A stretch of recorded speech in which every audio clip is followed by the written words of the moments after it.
Hello my lovely students, welcome to Ganit Vigyan. मैं हूं शालिनी। आज की वीडियो में हम एक्सरसाइज 9C के mental math and case study based questions को प्रैक्टिस करेंगे। So let's start. Mental math में फर्स्ट क्वेश्चन है filling the blanks. In A ratio B, A is called dash while B is called dash. अगर हमारे पास ए ratio B है तो इनको बोला क्या जाता है? ए को बोला जाता है एंटीसीडेंट, ANTECEDENT, और B को बोला जाता है कॉन्सिक्वेंट।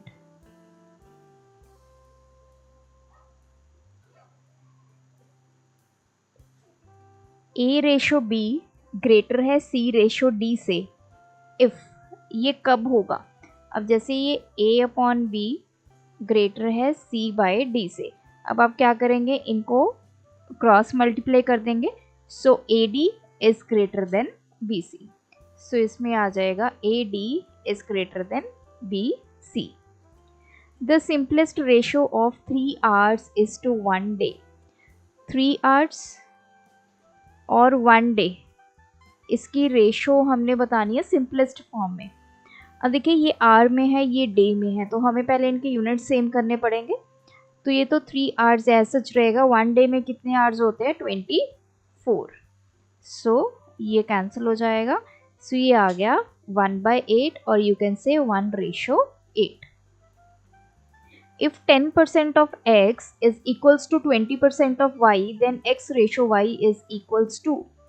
तो इसने बोला है 10% of x किसके इक्वल है? 20% of y के।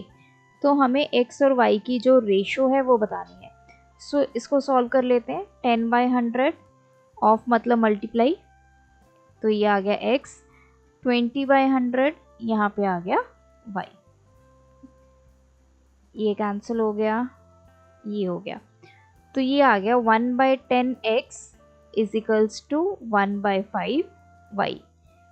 x यहीं पे रखेंगे तो ये 10 ऊपर जाके मल्टीप्लाई हो जाएगा, तो ये 10/5y आ जाएगा।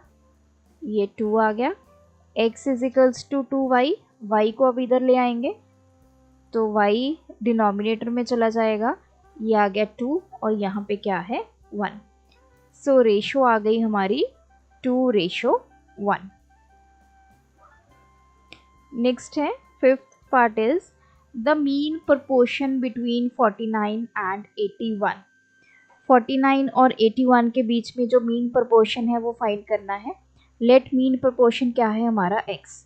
सो 49 रेशो x, ये किसके प्रोपोर्शन होगा? x ratio 81। So this is 49 upon x is equals to x upon 81।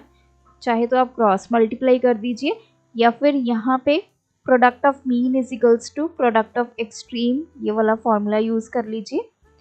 सो ये हो जाएगा x into x, x square is equals to 49 into 81। Square root लेंगे दोनों तरफ, 49 इंटू 81, तो ये आ गया x। अब चाहो तो इसको पहले मल्टीप्लाई कर लीजिए, फिर उसका स्क्वायर रूट ले लीजिए, या फिर 49 का रूट कितना है? 7 इंटू 81 का रूट करेंगे 9। So this is 63। तो मीन प्रोपोर्शन हमारे पास आ गया 63। The ratios 1/2 is to 1/3 is to 1/4 is same as. ये रेशोज किसके इक्वल होंगी? अब देखिए यहाँ पे हमारे पास डिनोमिनेटर में है नंबर्स, तो हम क्या करेंगे, एलसीएम ले लेंगे 2, 3 एंड 4 का। सो ये आ गया 12। तो 1/2 को भी 12 से मल्टीप्लाई करेंगे, रेशो 1/3 को 12 से एंड 1/4 को 12 से। ये आ गया 6, ये आ गया 4, ये आ गया 3।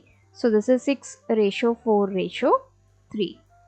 So this is the answer. Next है, if a sum of rupees 455 is divided between A and B in the ratio 4:3, then A gets। A को कितना मिलेगा?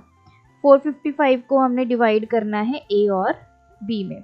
रेशो हमें गिवन है 4:3। कॉमन मल्टीपल x है, तो A का शेयर कितना आ गया? 4x रुपीज़, और B का शेयर कितना आ गया 3x रुपीज़। तो टोटल कर लेते हैं। टोटल किसके इक्वल होगा, A का शेयर प्लस B का शेयर। अब टोटल वैल्यू हमें गिवन है 455 इजिकल्स टू A का शेयर 4x, B का शेयर 3x। सो x कितना आ जाएगा 455/7। 6 पे चला गया 42, फिर चला गया 5, x की वैल्यू 65 आ गई। हमें ये बताना है a को कितना मिलेगा।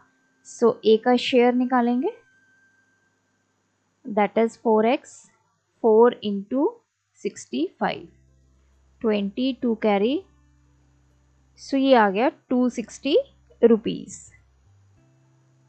इसको आप ऐसे भी निकाल सकते थे, जैसे 4:3 है तो a की रेशो कितनी है 4, तो a को कितना मिलेगा 4 अपॉन टोटल रेशो कितनी है 4 + 3 7 इंटू अमाउंट कितनी है 455। सो ये आ जाना था 65, सो दिस इज 260। तो ऐसे भी इसको कैलकुलेट कर सकते थे। क्वेश्चन नंबर 2, राइट ट्रू और फॉल्स। फर्स्ट है A:B प्रोपोर्शन है C:D के। तो इसका मतलब क्या है AC BD के इक्वल होगा। अब देखिए ये है A/B इजिकल्स टू C/D। चाहे तो आप क्रॉस मल्टीप्लाई कर लीजिए तो क्या आ जाएगा AD किसके बराबर आएगा BC के। अदरवाइज आप product of mean and product of extreme करेंगे तो AD किसके इक्वल आएगा BC के। यहाँ पे क्या दिया है ACBD के equal, so this is false. 1/x ratio 1/y is same as y ratio x। तो देख लेते हैं 1/x रेशो 1/y। तो पहले एलसीएम ले लेते हैं, x और y का एलसीएम कितना आ जाएगा xy आ जाएगा। 1/x को भी xy से मल्टीप्लाई कर देते हैं और 1/y को भी xy से। तो ये तो x के साथ x कैंसिल, y रेशो, ये y के साथ y कैंसिल, तो ये आ गया y ratio x। So this is true. 3 numbers A, B, C are in continued proportion if 3 numbers continued proportion में अगर होते हैं तो उसकी क्या कंडीशन होती है A:B किसके प्रोपोर्शन है B:C, या इसको ऐसे भी लिख सकते हैं A:B इजिकल्स टू B:C, या फिर A/B किसके इक्वल होता है B/C के इक्वल होता है। ये कंडीशन होती है जब 3 नंबर्स कॉन्टिन्यूड प्रोपोर्शन में होते हैं। यहाँ पे A/B तो सही लिखा है, लेकिन यहाँ पे क्या लिखा है C/B, तो ये गलत है, B/C आना था, so this is false. If A:B proportion है B:C के, then B is called the mean proportion between A and C। तो B को यहाँ पे मीन प्रोपोर्शन बोला जाएगा, सो दिस इज ट्रू। ये आपका मीन प्रोपोर्शन होता है, ये आपके एक्सट्रीम्स हैं। नेक्स्ट है case study based questions. First is the salary of 3 friends PQ are in the ratio of 5:6:8 respectively। 3 friends हैं PQR, उनकी सैलरी की रेशो गिवन है हमें। फर्स्ट क्वेश्चन है if PQR save 10%, 15%, 20% of their salaries respectively, what is the ratio of their saving. तो हमें saving की ratio बतानी है। अब देखिए P:Q रेशो R हमें गिवन है 5:6:8, ये इनकी सैलरीज की रेशो है। सो सैलरी ऑफ P निकालते हैं, P की कितनी सैलरी होगी अगर इनमें कॉमन मल्टीपल x है तो 5x rupees. Salary of Q कितनी होगी 6x rupees, and salary of R is 8x rupees. ये हो गई इनकी सैलरी। अब सेविंग कितनी करते हैं वो 10%। 10% किसकी करेंगे, अपनी सैलरी की करेंगे। सो सेविंग्स निकालते हैं, सेविंग्स ऑफ P कितना सेव कर रहा है 10% ऑफ सैलरी कितनी है उसकी 5x। सो ये हो जाएगा 10/100 इंटू 5x। सो सेविंग आ गई x/2 रुपीज़। इसी तरह सेविंग ऑफ Q निकालेंगे। Q कितना सेव कर रहा है? 15%। 15% ऑफ सैलरी कितनी है? 6x। तो ये आएगा 15/100 इंटू 6x। सो 5 3 2 2 के टेबल पे चला जाएगा 10 2 3 ये आ गया 9x/10 रुपीज़। नेक्स्ट है सेविंग ऑफ R कितना सेव कर रहा है? 20%। 20% ऑफ सैलरी कितनी है? 8x। 20/100 into 8x। सो ये आ गया 8x/5। तो हमें सभी की सेविंग्स पता चल रही है। अब हमें रेशो निकालनी है इनकी सेविंग की। सो रेशो कैसे निकलेगी? Saving of P ratio saving of Q ratio saving of R। P ने कितना सेव किया? x/2। अब सभी में x कॉमन है, तो जब आप इसको रेशो फॉर्म में रखोगे तो वो कैंसिल हो जाएगा या फिर एलिमिनेट हो जाएगा। तो ये आ गया 1/2 रेशो 9/10 रेशो 8/5। अब हमें क्या करना है? इन सब का क्या लेना है? एलसीएम। LCM of 2 10 and 5। सो ये आ जाएगा 10। सो एक एक करके हम इसको मल्टीप्लाई करेंगे। 1/2 into 10 ratio 9/10 into 10 ratio 8/5 into 10। ये आ गया 5 रेशो 9 रेशो 16। तो ये आ गए उनकी सेविंग की रेशो। So option D. इसी का ही सेकंड क्वेश्चन है। वही गिवन है हमें PQR उनकी सैलरी की रेशो गिवन है। सो salary of P 5x rupees, Q की salary 6x rupees and R की सैलरी है 8x रुपीज़। अब इसने क्या बोला है? PQR save 1/2 1/3 and 1/4 of their salaries respectively. What is the ratio of their expenditure? अब पहले उन्होंने बताया कि कितनी सेविंग कर रहे हैं, और जो रेशो निकालनी है वो हमने एक्सपेंडिचर की निकाल रही है। हमारे पास सैलरी है, पहले तो सेविंग्स निकालते हैं।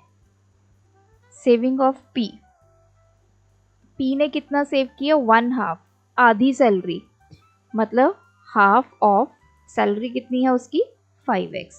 तो उसकी सेविंग आ गई 5x/2 rupees. Saving of Q निकालेंगे। Q ने कितना सेव किया? 1/3। 1/3 ऑफ सैलरी कितनी है उसकी? 6x। तो ये आ गया 2x रुपीज़। अब हम निकालेंगे सेविंग ऑफ R ने कितना सेव किया? 1/4। 1/4 ऑफ सैलरी कितनी है? 8x। तो R की सेविंग आ गई 2x रुपीज़। अब हमारे पास सेविंग आ गई, हमारे पास सैलरी है। अब उसने रेशो किसकी पूछी है? एक्सपेंडिचर की, कितना उन्होंने खर्च किया। तो हमें एक्सपेंडिचर भी निकालना होगा। एक्सपेंडिचर कैसे निकलेगा? जो सैलरी होती है या तो वो सेव करेंगे या उसको खर्च करेंगे। तो सैलरी किसकी इक्वल है? Saving plus expenditure. तो एक्सपेंडिचर कैसे हम निकाल सकते हैं? जितनी सैलरी है उसमें से सेविंग को सब्ट्रैक्ट करेंगे तो हमें एक्सपेंडिचर पता चल जाएगा कितना है। तो एक्सपेंडिचर ऑफ P कैसे निकालेंगे? P की सैलरी कितनी है? 5x माइनस P की सेविंग कितनी है? 5x/2। सो 2 एलसीएम आ गया, ये आ गया 10x minus 5x, this is 5x by 2 rupees. ये P का एक्सपेंडिचर आ गया। Similarly expenditure of Q, Q की सैलरी कितनी है 6x माइनस सेविंग कितनी है उसकी 2x, तो ये आ गया 4x rupees expenditure of Q। Next है एक्सपेंडिचर ऑफ R। R ने कितना खर्चा किया है, R की सैलरी कितनी है 8x माइनस R की सेविंग कितनी है 2x, so this is 6x। तो सभी की हमारे पास एक्सपेंडिचर आ गया, अब हमें उसकी निकालनी है ratio. Expenditure of P ratio, expenditure of Q ratio, expenditure of R। आप चाहो तो इसको ऐसे लिख लीजिए 4x, ये तो कॉमन है, ये तो सभी में से कैंसिल हो जाएगा। सो रेशो क्या आई 5/2, रेशो 4, रेशो 6। अभी इसके डिनोमिनेटर में 1 है, हमने एलसीएम लिया 2 1 1 का, दैट इज 2, तो सभी रेशो उसको 2 से मल्टीप्लाई करेंगे, ये आ जाएगा 4 into 2, this is 6 into 2। So ratio आ गई 5:8:12, ऑप्शन डी। थर्ड क्वेश्चन है, if PQR receive increment of 20%, 10%, 15% respectively in their salaries, what will be the ratio of their new salary? अब जो सैलरी उनको मिलती थी उसमें उनको मिल गया इंक्रीमेंट, सैलरी बढ़ गई। अब ये जो बढ़ी हुई सैलरी है इसकी रेशो निकालनी है, तो हमें स्टार्टिंग में पता है सैलरी ऑफ P कितनी है 5x rupees, salary of Q 6x rupees, salary of R is 8x rupees. अब ये जो इंक्रीमेंट हुआ है सैलरी में वो निकालेंगे। So new salary of P, increment के साथ अब नई सैलरी कितनी बनेगी, देखिए 5x तो उसको ऑलरेडी मिल रही है, प्लस इंक्रीमेंट कितना हुआ 20%, 20% किसका, जो उसकी सैलरी थी 5x, सो ये हो गया 5x प्लस 20/100 इंटू 5x, तो ये हो गया 5 से 5 कैंसल, ये हो गया 5x प्लस x, 6x अब नई सैलरी हो गई P की। नेक्स्ट निकालेंगे new salary of Q। Q की पहले सैलरी कितनी थी 6x प्लस, अब कितने का इंक्रीमेंट लगा है 10% का, 10% किस पे, उसकी सैलरी पे, तो ये आ गया 6x प्लस 10/100 इंटू 6x, ये आ गया 6x प्लस 6x/10, 10 एलसीएम आ गया 60x प्लस 6x, ये आ गया 66x/10। नेक्स्ट है न्यू सैलरी ऑफ R, पहले कितनी थी 8x, इंक्रीमेंट कितना हुआ 15% का, प्लस 15% ऑफ 8x, तो ये आ गया 8x प्लस 15/100 इंटू 8x,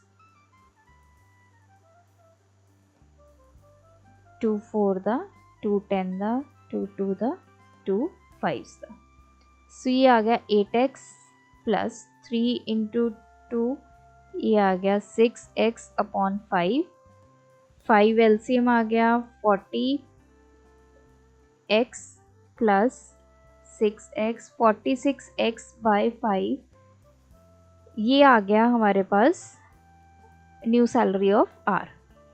सो ये P की, ये Q और ये R। अब निकालते हैं तीनों की रेशो, P Q और R की जो न्यू सैलरी है उनकी रेशो, तो ये 6 ratio 66/10 ratio 46/5।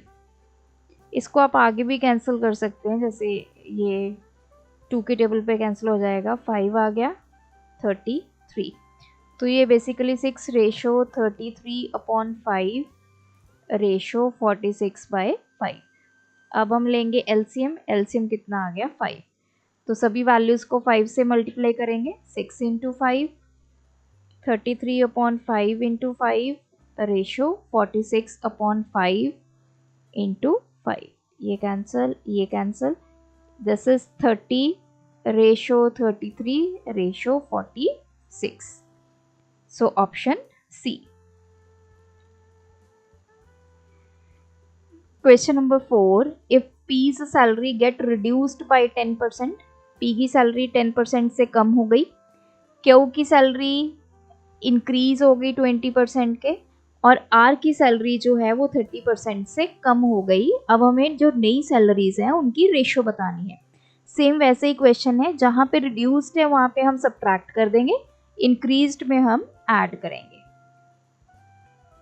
So salary of P कितनी है हमारे पास 5x रुपीज़, Q की salary 6x rupees and R की सैलरी है 8x रुपीज़।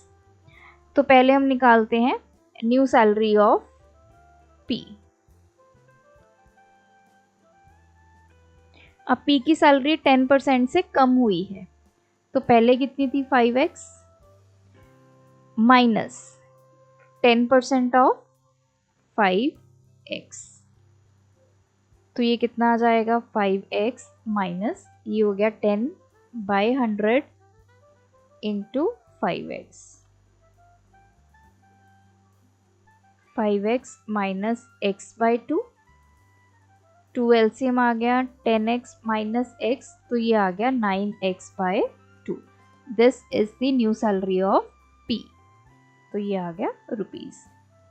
नेक्स्ट हम फाइंड करेंगे न्यू सैलरी ऑफ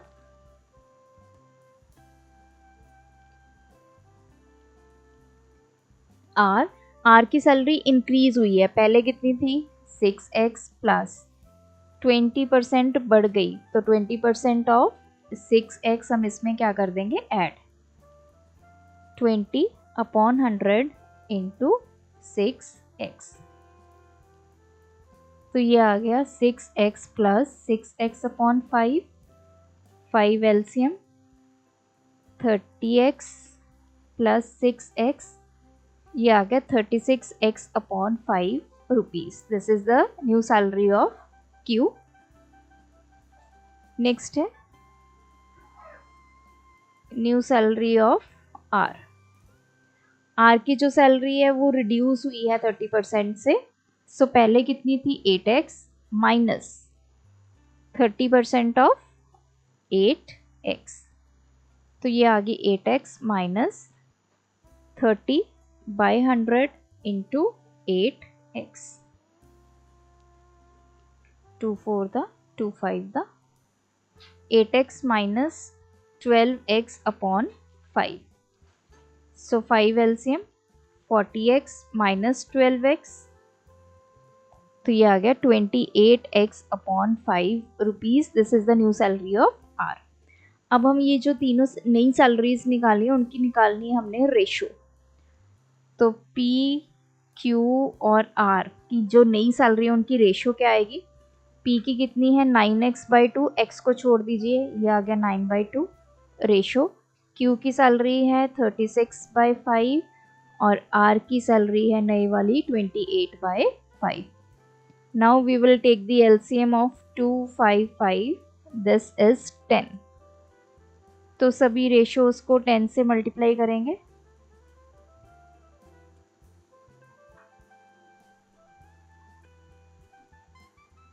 सो यहाँ पे आ गया 5, दिस इज 2, दिस इज 2, सो ये आ गया 45 रेशो 36 इंटू 2 72, 28 into 2 56.